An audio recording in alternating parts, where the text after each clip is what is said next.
We're learning new details tonight about a shooting involving an Austin police officer. This happened around 7:30 this morning on Landshire Drive in North Austin. Police say an officer shot and killed a man. Shortly after that, same man called 911 to say he shot a dog that attacked him. KXAN's Omar Lewis joins us live from the scene. He has the latest details. Omar?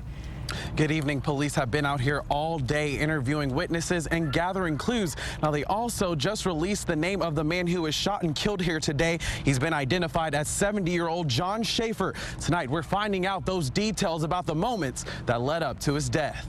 It was like one of those things that you see on TV. It all started when a man called APD this morning saying he shot and killed a stray pit bull that attacked him in his backyard. 6 minutes later, an officer was on the scene. The situation took a turn no one imagined.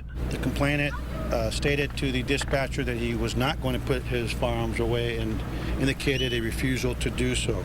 Who fired 2 shots. 15 minutes later, the armed man was dead. A woman who calls herself Lena lives 3 houses down from where the shooting happened. Him and the guy was close in proximity to each other, and he had no choice but to protect himself. The guy didn't want to put down the gun. Following protocol, APD has placed the officer on administrative leave as they investigate what happened. You cannot draw and aim a firearm at a police officer and not expect that officer to defend themselves. It's a tragedy.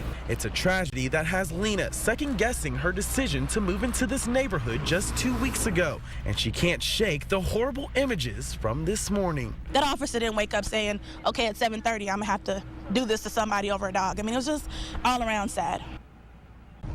And we've also learned that the officer that fired that fatal shot was Officer Jonathan Whitted. He's been on the force for 3 years now, and Chief Acevedo told us earlier this morning that he is very shaken up tonight. Now, police are expected to be here throughout the rest of the evening as they search this home. Of course, we will keep you posted with the latest information, and you can also find that on our website at KXAN.com. Tonight, we're live in North Austin. Omar Lewis, KXAN News.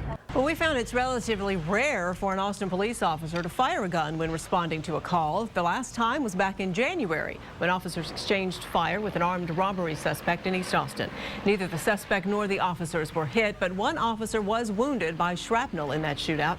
Officers later arrested the suspect without any incident.